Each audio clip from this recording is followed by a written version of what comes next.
Thank you.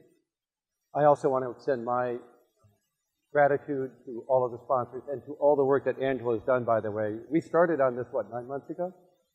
Yeah, and just trying to put this all together and get the support and the locations and everything, and she has done a terrific job with it. So thank you so much for all the work that you've done. My job is easy. Yeah. I just show up and teach. Thank you, Angela. Thanks so much. Okay, Angela asked me to put together a brand new presentation that I usually haven't done before. Usually I blend this into my discussion of life course risks and outcomes for children growing up with ADHD, but we wanted to concentrate more specifically on the category of risk-taking behavior generally, and I'm going to come in and talk in some detail about the risk-taking involved in driving, and I'll tell you why I'm going to spend a little more time on that when we get to that particular part of the program. As I said, ADHD is a problem both with attention and memory, but also with inhibition and executive function, with self-control. The problems with attention are the ones that are most likely to predict difficulties in school, getting the schoolwork done, remembering what you're supposed to be doing and everything. The problems with inhibition and self-control predict all the other problems, most of which occur outside of school. And you can imagine then, if you've got somebody whose impulse control isn't developing as well as it should, it's going to set them up for a variety of risky behavior. And in some instances, that's going to lead to some adverse consequences for those individuals. And one area in which we have known for 60 years that ADHD sets you up for is accidental injury. There is no disorder and no characteristic of childhood more predictive of injury than this disorder, and especially the impulse control problems in the disorder. As a result, children with ADHD are much more likely to wind up repeatedly at emergency rooms for all kinds of injuries, from broken bones to stitches and lacerations to burns and to intoxication by poisons. Every type of injury imaginable that you would see in an ER is because of these kids. They're 3 times more likely to be there than anybody else. They're more likely to require admission to the hospital than anybody else. This is going to result in you spending 3 times more money than parents of typical children just on medical care, not on all the psychiatric and psychological stuff, just for this. So we have known for a long time that these kids are prone to injuries of all types. And you can see that here. This is a graph of every kind of injury, and it shows the bars, and you can see the top ones, the tall ones on the left. ADHD predisposes to every kind of injury on that slide. What predicts it? 3 things. How impulsive the children are. Second, did they develop defiance and oppositional behavior? The sort of telling you, no, I'm not going to do that. That adds to their daredevil nature. And the third is monitoring by parents. Do parents monitor their children as often as typical parents do, or more so because of the trouble these kids are going to get into? But the number one predictor is the impulsiveness. So expect to see this. Now, what's new? If we've known about this for 40 to 50 years or more, what's new? What's new is that we now know this is lifelong. All the follow-up studies indicate that this doesn't end, including with adults with ADHD. Much more likely to be involved in situations where there are accidents on the job, accidents in the community. And I don't just mean car accidents, accidents of all types. Because they have a devil-may-care, risk-taking, damn the torpedoes, bring on life, grab it by the horns, and as a result, they pay for it. If you go out and you look at risk-taking occupations, NASCAR, X Games, skydiving, speed skiing, and so on, you will find people with ADHD more overrepresented in these risk-taking hobbies and avocations, or even in their occupation, than you would expect by chance alone. So it's no surprise then that this continues across the lifespan. So you need to be prepared for that. You need to be monitoring these kids more often, setting timers in your house to remind you kind of randomly to go find them and see what they're up to.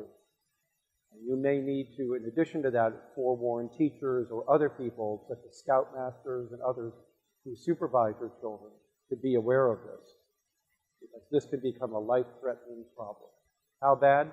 Your child is 3 times more likely to die by 46 years of age than the typical child, just from this. So ADHD can be a life-threatening disorder, not just an attention disorder, if it is put into the wrong circumstances.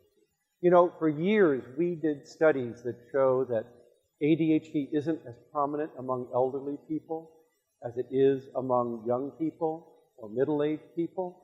And we used to interpret that as it must be going away. People must be getting better and better with time, and that's why we see less of it. Little did we realize that part of the explanation is they're not alive anymore. And that's why there's so few in the elderly population. They don't make it that far. Now, we're talking about untreated disorders. Treated, that changes the whole spectrum here, in our opinion. So, and it isn't just accidental injury. Another thing that can shorten your life expectancy or lead you to go to the hospital or require medical treatment is you're engaging in antisocial behavior more than other people. And that can be things like lying, stealing, fighting, breaking and entering, stealing property, confronting other people as victims, carrying weapons, using weapons, reactive aggression in a bar fight where somebody says something to you and you get angry very quickly, which they do. What I said in the earlier presentation, I'll repeat it again for those of you who weren't here. 1 in 4 ADHD children is heading down that road toward conduct problems, delinquency, antisocial behavior. 1 in 4. So that is something we also have to pay attention to, because this can get you injured or lead you, obviously, to die early or lead you to be in prison more than other people. So we need to take that seriously. There is a direct link between ADHD and antisocial behavior if these children are not supervised properly, if they are not treated, if they are allowed to drift in and start hanging around with other kids who are also getting into trouble. You now have a delinquent peer group. And they just encourage each other into that kind of behavior. So, you need to monitor teens more often. You need to know who they're with. And if they are hanging around with undesirable characters, you need to break up those relationships. You don't just allow them to pick and choose the kids they're going to hang around with, and you're not aware of what these kids are like. You need to make sure that their time is filled with structured, supervised activities, whether it's after school, whether it's scouts or other clubs or organized sports or being with you or being at grandpa's or an aunt or uncle. They need to be under closer supervision. Michael Phelps, the winner of the most gold medals in Olympic history, had his mother schedule his day in 15-minute blocks from childhood through to his getting married a year ago. Did you know this? He is an amazing individual, but he is also raging adult ADHD when he's out of the swimming pool. And how did she keep him on the straight and narrow, away from those kinds of things? She did it by structuring his time. And look at what happened when he stopped competitive swimming for a year or two. Right? Look at the DWIs that he had. Look at the lost contracts he had with General Mills on the Wheaties box because he got caught smoking marijuana through a bong at our university in Columbia because somebody had a cell phone and he was at the party and they caught him and they put it up on Facebook. Michael has a lot of impulse control problems when he is not in the pool. So you need to keep these kids involved, structured, supervised around other pro-social children as much as you can. The second thing that predicts their drift into antisocial behavior is not just who they're hanging around with, it's the fact that they're not doing well in school. And so they start to lose interest in school, and they start to seek out other people who don't like school and hang around with them. And again, that's usually other kids who are getting into trouble. So one way you can help a child from drifting into delinquent behavior It's trying to improve their school performance, whether that's through special ed, whether it's through outside tutoring, whether it's through hiring a tutor yourself, which is what they did with Michael. His mother was an assistant principal at school, and when he wasn't in the pool, she had him getting extra academic assistance to get through school because he was a seriously hyperactive kid. The same with Ty Pennington, the same with Adam Levine, the same with Richard Branson, the billionaire that owns Virgin Airlines and Virgin Records. These were all raging ADHD kids. And when you read the interviews about what their parents had to do, you don't know that Branson's parents had to second mortgage their home to pay off his criminal debts because he was selling music illegally in London music shops. So you see what happens if you leave them unsupervised. They start to get into some pretty nefarious activities. God, you don't even want to read the history of Ty Pennington. You know who he is? The guy from Extreme Home Makeover, right? So these individuals may need assistance at school because by promoting their school performance, they're more likely to be accepted at school, they're more likely to be accepted by the other kids who do pretty well at school, and less likely to drift into hanging around with kids who aren't doing well in school. Here's something most people aren't aware of. It's the most effective thing you can do for an antisocial teenager. Move. Get the heck out of there. Michael Rudder showed this in 1975 when he studied delinquent youth in London. And he found out when he followed them up 10 years later that the best predictor of who got back on the straight and narrow and who stayed in a criminal lifestyle was, did they leave London? Did the family relocate to suburban or rural areas? Why? What does that do? It gets you into a better neighborhood. It gets you into a better school where there are better peers to hang around with and more opportunities and resources to pursue your aptitudes and the things that you're good at. And it also gets you away from a criminogenic, worn out, broken down neighborhood with a lot of unemployed other people who may be using drugs, and you're growing up in that environment. Moving changes all of that. And yet I never see my colleagues recommend that to families with kids in trouble. But we do, because it's more powerful than anything I can do for you. It changes everything. So think about that. If that's a problem for your teen, maybe relocation should be on the schedule. Finding a better neighborhood, a better school with better peer groups. We know that ADHD medicines reduce the likelihood of engaging in criminal, antisocial, and aggressive behavior. So those treatments alone can cut these risks substantially. And as I said in the earlier presentation, 70 to 80% of these kids will need to be on medication at some point in their developmental years. And then finally, there are programs that parents can learn in order to deal with the conflicts they often have with their teens. I have a book out called Your Defiant Teen, which is based on the program that Arthur Robin and I developed. It's not the only one that's out there, but it's a way of family problem solving. How can we resolve all of these disagreements you may be having with your ADHD teen? Some families can do that program alone. Many of them need to do it along with a professional who's familiar with the program. But the point is this: you can reduce those odds of antisocial behavior, just like you can reduce the odds of your child having problems with accidental injury. Now, here's one that most people don't think about, but duh, if you would just put two things together, we don't come up with this easily. You have an impulsive individual who is now sexually mature. Hello? Right? Does it take Dr. Barkley to tell you what those two things are going to do? Right? You're going to have somebody who is much higher risk for acting out sexually and putting themselves in high-risk sexual situations, sometimes intentionally and sometimes not. So it's no surprise when my longitudinal study in Wisconsin was the first to show that by adolescence, ADHD children who were not being treated as teenagers were having sex earlier, having more sex, having more unprotected sex, changing partners more often because they don't keep friends for very long, and that includes girlfriends and boyfriends. And so guess what? By 19 years of age, 40% of the kids in my study had had a baby. 68% of the girls had already had a baby. That is a huge risk for these individuals. And 3 times more had a sexually transmitted disease by the time they got out of their adolescent years. And we could have predicted all of that just from knowing what we were dealing with. But let me tell you, the world was shocked to see those data. In fact, they had to wait for another study at Pittsburgh to come along and document it again just to be sure that this was true. Nobody knew that girls who are pregnant are highly likely to be adult or child ADHD teens.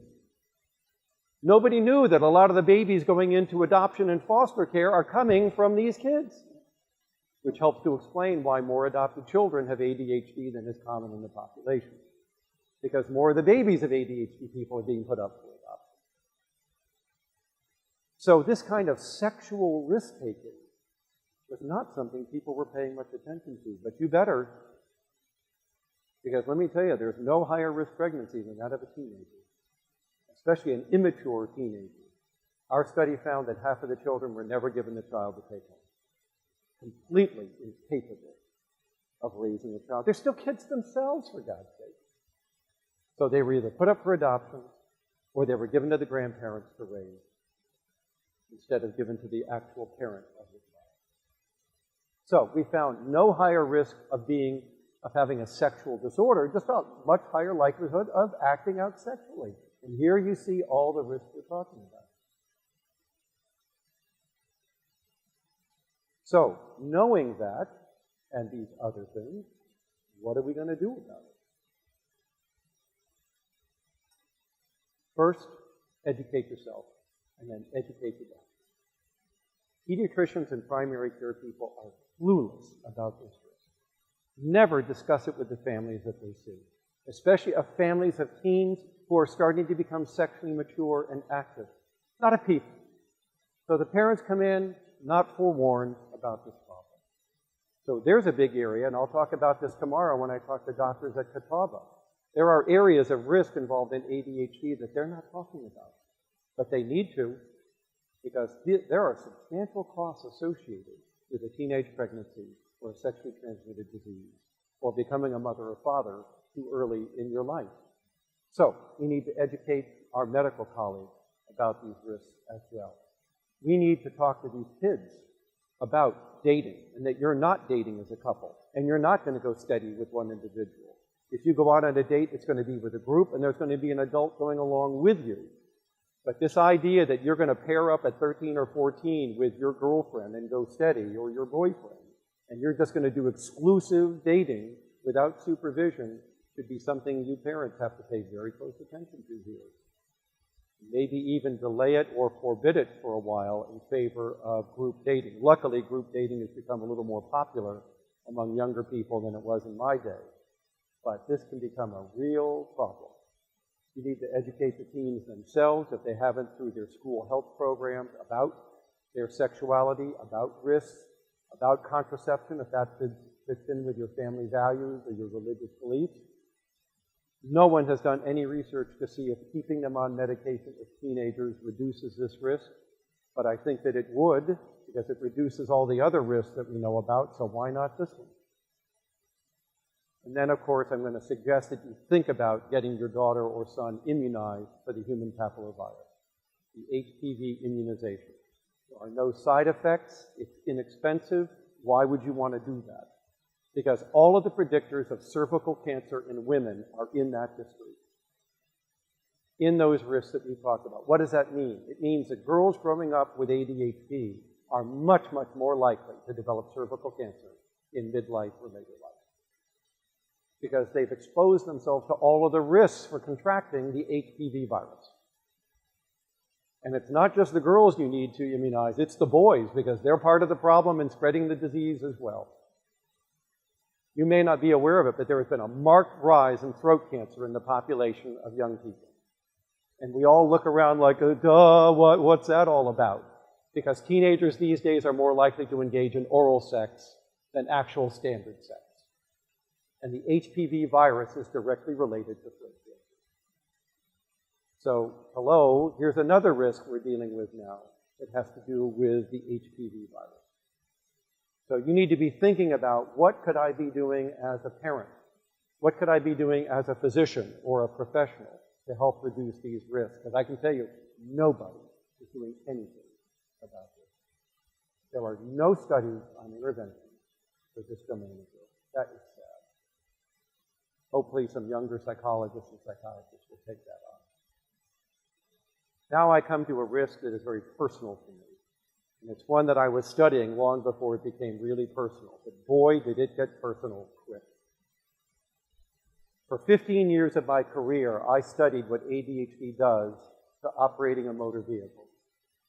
We did studies in Wisconsin, studies down in Charleston, and elsewhere, out in Wisconsin as well, and at UMass Medical School in Worcester, looking at various problems that we were seeing with the driving of these individuals. And we looked at driving every way you can measure. We looked at how well you're able to control the vehicle.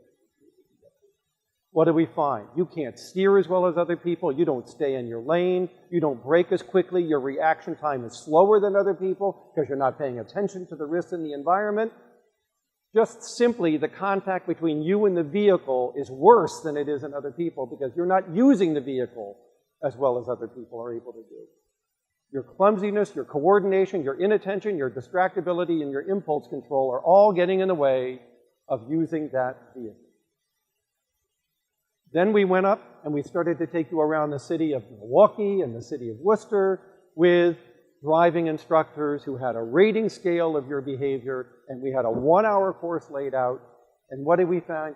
They rated you as a worse driver. Your parents told us you were a worse driver. Your friends who we had fill out these rating skills about you said you're a bad driver. And then Dan Cox at the University of Virginia installed cameras in the car to monitor these teenagers and found out that it was 9 times worse than we had found in our study. Because the teens don't tell you of the close calls, of the risk-taking, of the driving. I mean, it is hair-raising what Dan has shown us in these videos of what happens between an ADHD teen when they're in a car out there without supervision. And you don't know the half of it. Hell, you don't know 90% of it. So we really need to get concerned about it. It was Dan who did more than anything to make us well aware that these risks are greater than we thought they were. And then, of course, while they're driving, they're speeding. 4 to 5 times more likely to be excessively driving at high rates of speed than even typical drivers are tending to speed. And they're more likely to get involved in distracted driving because they're playing with their cell phones, and they're talking to other people, and they're playing the radio loud, and they're turning around to talk to who's in the back seat, and they're trying to text. We all know that texting and using a smartphone when you're driving makes all of us worse drivers. What if you're already one of the worst drivers on the highway and you start doing that? It'll magnify your risk even more, which is what Richard Milet found at the University of Kentucky when he went out and studied distracted driving among these individuals. This is a life-threatening device. If you have ADHD and you have this in a car with you. And then, of course, we know that they're not getting as much sleep, so daytime sleepiness while driving becomes a problem. So at the end of the day, what did we find? You have 3 times more accidents than other people. The accidents you have are much worse in terms of the number of people injured and the damages that were done in the collision. You're more likely to have citations for all kinds of problems, including parking citations, because you just aren't patient enough to look for a parking spot. So you tend to dump your vehicle in the closest place you can and get away with it while you go do your errands or whatever it is you were trying to do. But it's the speeding that really gets them. And second to that is driving under the influence of alcohol.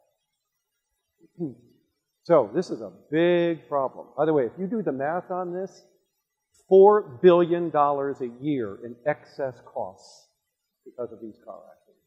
That's what we're all paying in our insurance rates because of ADHD drivers and their high risk. So no surprise, they're 3 times more likely to lose their license in the first 8 years that they're driving a car. 3 times more likely to lose that license. You know what else? They're also more likely to take your car when you're not home, even before they get a license. So watch your car keys. Because if you leave and there's a set of keys and there's a car in the driveway and they're 14 or 15, they're more likely to take that car. That's why when you see on the news about a child who was 8, 9, 10, or 11 who took their parents' car and backed it out of the driveway and got into an accident, I just sit there and go, there's another one. There's another one of my kids right there, probably. And then, of course, our last few studies that we did were on the effects of alcohol. People with ADHD are more affected by alcohol than typical people are. Why? Because they already drive badly. So even a little bit of alcohol makes it worse. It's as if you're drunk and you're not drunk. But you're driving as if you were intoxicated. And then you put a little alcohol in, and a little bit can't be handled. Other people can handle a drink or two and still operate a motor vehicle, but not these people.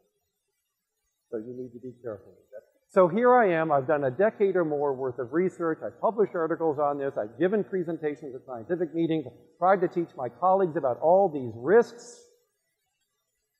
And then I get a call at 2:30 in the morning that my twin brother died in a car accident at 2:30 in the mountains of upstate New York from his ADHD and driving. I have a fraternal twin. I had a fraternal twin brother who grew up with ADHD all his life, moderate to severe, really on again, off again in treatment. At that time, he was off.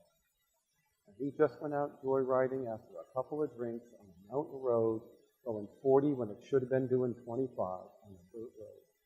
No seatbelt, speeding. Never wore a seatbelt. Didn't think they were necessary. Didn't want to be trapped in the vehicle if it collided or anything. So, one wheel of the van catches a rut. He overcorrects, rolls the van, thrown out, and he's crushed. So I leave Charleston to fly up to upstate New York near Lake Placid to recover his body, identify it for the police. In an area that I'm an expert in, don't think the cruelty of that wasn't painful. I couldn't even prevent my brother from surviving, from dying from his ADHD. It was all ADHD all the time. All the risk-taking, all the drug use, all the denying that he had any problems, 3 marriages, 3 kids he never raised. You know, he didn't even pay for most of them. It was all about the music, the next band, the breakthrough, what they were going to do, how big it was going to be. And anything got in the way of that, he just left to pursue that passion. Brilliant guitarist. As good as Eric Clapton, Stevie Ray Vaughan. Absolutely brilliant. Could not manage his life. Certainly wouldn't manage his life. So it got real personal for me. And as a result, I've become much more of an advocate that children should be on medication when they operate a motor vehicle. So let's talk about what to do so that you don't experience what I have. And by the way, this isn't the first time. I have patients who have killed people. We have girls who are in prison in Atlanta that we know of, who were out texting off their medication and hit a pedestrian on the side of the road. And I'm sorry, ADHD doesn't cut you any slack at sentencing, ever. So don't even ask. There is no body of evidence in which ADHD has been allowed to be used to moderate criminal sentences for behavior. So we all think that this is, a rite of passage that every 16-year-old should have. But if you're ADHD and you're 16, you really have the judgment of an 11-year-old. Do you really want to be giving those people a vehicle unsupervised? The answer is no. So what should you do? Number one, you better be educated about these risks. Here again, I find that a lot of my colleagues don't even talk about this with families of adolescents. It was so bad, the Canadian Pediatric Association now compels pediatricians in Canada to discuss this as part of the standard of care of a teenager with the disorder. And even recommends that if your child has at least moderate ADHD, you must be on medication before you should be allowed to operate a motor vehicle. We're not even close to that down here. So we need to do something about making sure the public and professionals know about this risk, and especially parents of teenagers know about this risk. Second thing you should do is delay independent driving. You need to stay under supervision longer. 23 states now in the U.S. have what's called graduated licensing. I don't know about North Carolina. It's been a long time since I lived here. Whether or not they require that other states do. And it's a very good idea. And I would delay it even a little bit longer based upon the level of responsibility you see the teen handling. If they can't even handle the graduated stage they're at, then you don't let them move up, even though legally they would be allowed to move further up into independent driving. Just watch it. Next thing that I would tell you to do is this. There are devices that are very inexpensive, especially relative to the life of your teenager. that you can install on a smartphone or that plug into the little smart port on your car's dashboard that your mechanic uses to get all the electronic information out of the car. You can use these and they shut the cell phone off when the vehicle is moving. There's an app that you can put in an Apple iPhone that uses its GPS, and if it detects that that phone is moving faster than is humanly possible, it shuts the phone off. And there are other devices you can plug into your dashboard. I've just listed a bunch of them here. You can find them on the internet just by Googling these kinds of cell phone blockers while driving. But I would strongly advise you to do this, because you can admonish your teenager all you want to about not doing this, but as soon as they are in that car, let me tell you what Dan found is that whatever you told them, they are not going to do. They're going to be on that phone, talking to their friends, texting, listening to music, whatever it is they're doing with the phone. So just block it, and then we don't have to worry about it, rather than trusting that they're going to do what you told them to do, when you know full well they're probably not. You need to supervise the use of the vehicle. Have a chart. Have a sign-out list. Where are you going? Who are you going to be with? When are you going to be there? I want all the details on here, because guess what? I'm going to ping your cell phone to find out. And we're going to turn on that Find My iPhone app that allows me to check where your phone is anywhere in this community. And you better be where you said you're going to be with that car. And if I ping you and you don't answer me, you're going to lose your driving privileges for a while. So get serious. There are various ways, particularly with smart technology, of monitoring the location of the car. If you don't want to use the cell phone, you can use the same little $35 transmitter that United Parcel Service has in every one of their vehicles, and so does FedEx, so they know where every one of those vehicles is. Did you know that Amazon is even installing them now in the boxes that they're shipping so that they know where every box is? Because of the amount of theft that's going on off of people's porches on Amazon deliveries. You could put that in a car and know exactly where that car is and how fast it's moving. The insurance companies like Progressive and others will allow you to rent from them a camera that mounts on the rear view mirror. And it has two camera lenses, one aimed out the windshield, the other aimed at the driver. And if it senses any sudden change in acceleration or deceleration for any reason, it turns on and drops those images onto that hard drive. And you can pull out that little USB drive and you can watch your child's driving when they get home. There's even a device that will allow you to do it in real time on your cell phone. It'll send it out on a cell phone signal so you can see what's going on, and it will alert you if something has happened out there that your teen probably wouldn't have told you about. So the availability of smart technology allows us to monitor our kids more than we used to be able to do back in my day, when parents just had to take your word for it as to where you were and whether you were doing what you're supposed to be doing. There's also ways of developing behavior contracts with your teenager for rewards, for safe driving, also for doing what they tell you they're going to do. And we now have a number of studies, particularly those by Dan Cox.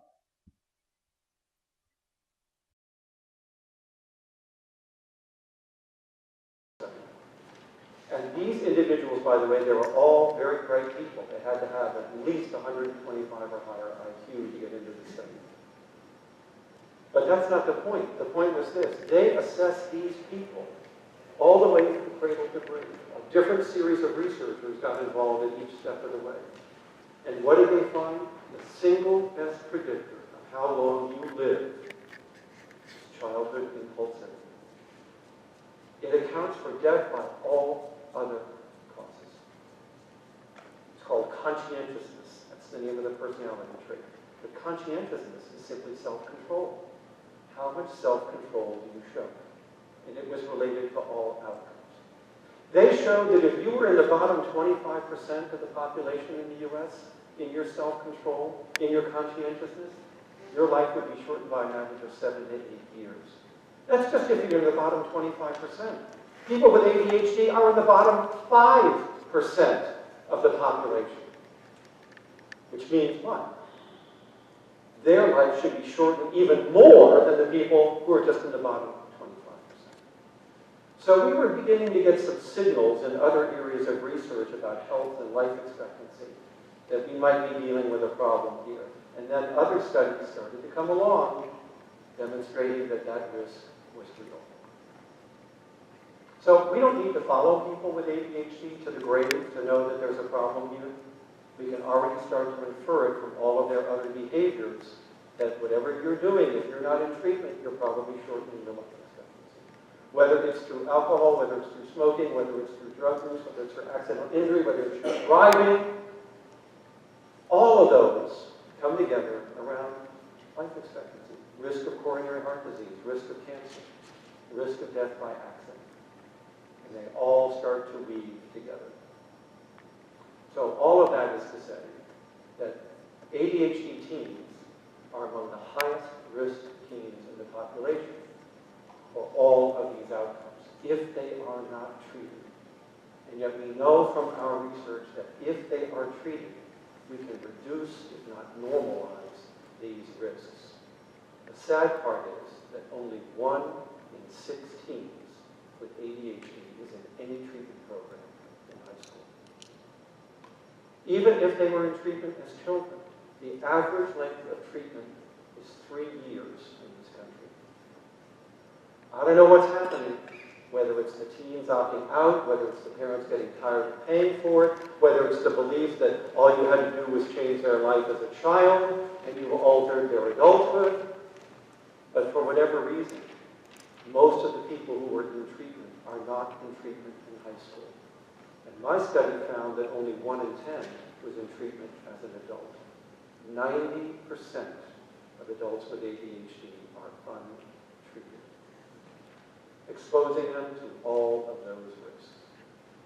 So this is why many of us now are on a real tear, a real campaign to remind our colleagues, as I will do tomorrow, that if you don't treat through adolescence, you have done nothing to alter the life of a child with ADHD. Nothing. Because that's what all of our studies found. Childhood-limited treatment does not alter life course. Only treatment through adolescence began to change those future risks. So that is why I'm so thrilled that you're here this evening to be able to learn more about this, because the adolescent period is turning out to be the crucial period for intervention. More so than childhood, which is why it's the parents of the teenagers who really need this information more than the parents of the children. As I said to you earlier today, for those of you who are not here, I'll say it again. This is the most treatable disorder in psychiatry. We have more treatments that are 3 times more effective, with more people responsive to those treatments, and packages of treatments than for any other disorder, including depression and anxiety. And we give away medication to women for those disorders like it was candy. And it's 1/3 the rate of effectiveness of what we have here. So it's not that we don't have things that help. It's that people don't use them with teens, exposing them to all these risks. So I encourage you to take the adolescent years very seriously, to do whatever you can to try to mitigate, modify, reduce, or eliminate the risks that we've talked about here. Because being inattentive in school won't kill you. Risk-taking outside of school can cost you your life. Thank you.